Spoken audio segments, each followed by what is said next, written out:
Aujourd'hui, je vais vous parler un peu de l'histoire de Montréal et de celle des Patriotes.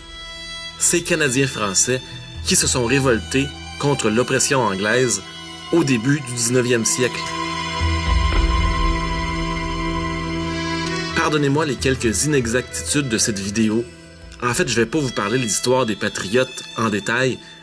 Je vais plutôt me concentrer sur les traces que les Patriotes ont laissées dans la ville de Montréal.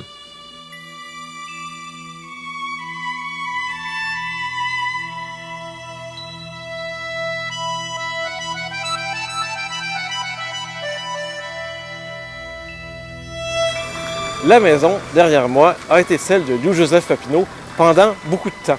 Louis-Joseph Papineau a été le chef du Parti des Canadiens pendant plusieurs années et ce parti-là se transforma en Parti des Patriotes. La maison a appartenu à plusieurs générations de Papineau, dont le père de Louis-Joseph qui s'appelait simplement Joseph. D'ailleurs, je ne sais pas si vous le savez, mais la rue Papineau et le métro du même nom ont été nommés en l'honneur de Joseph Papineau, même si on peut y voir une très belle murale de son fils, Louis-Joseph, à l'intérieur, une murale qui raconte un peu l'histoire des Patriotes.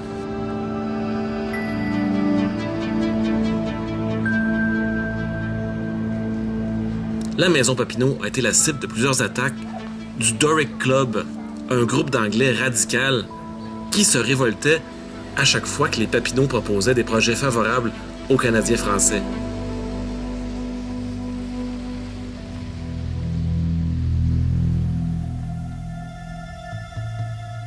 On se retrouve maintenant en face de l'église Notre-Dame, à la place d'Armes. C'est donc ici, en 1832, qu'eurent lieu les premiers affrontements violents entre les Anglais et les Patriotes. C'est pendant une élection partielle que des partisans des Patriotes et des Anglais commencent à se battre et à se lancer des roches.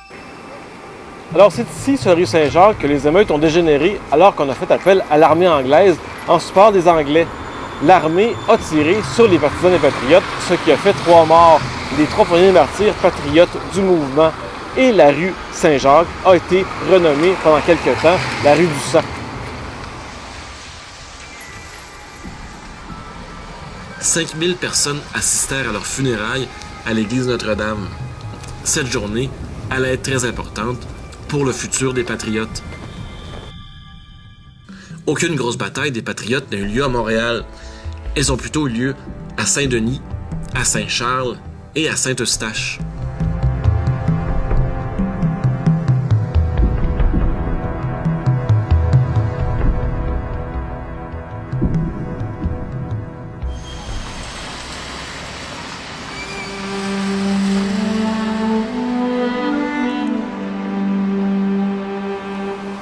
Alors c'est ici, à la prison du Pied-du-Courant, que les Patriotes ont été incarcérés de 1837 à 1839 et le 15 février 1839, plusieurs d'entre eux ont été pendus ici, directement ici, là à la porte où il y avait bâti l'échafaud de la prison du Pied-du-Courant.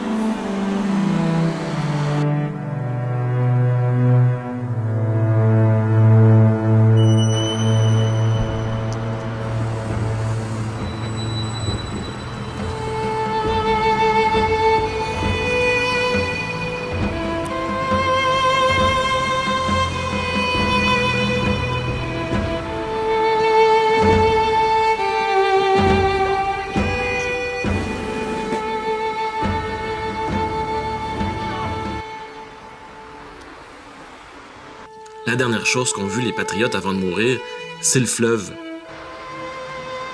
Aujourd'hui, on ne le voit plus du tout de cet endroit-là, mais on peut quand même apercevoir un peu la ronde.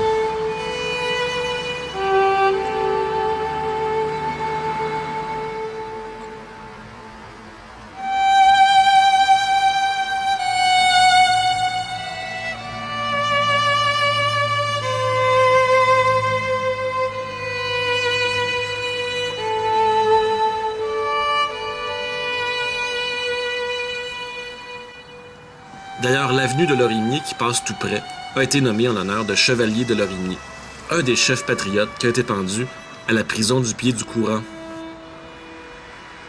On peut d'ailleurs y voir un monument en son honneur et en l'honneur de ses compagnons patriotes. qui est accompagné du fameux drapeau des Patriotes.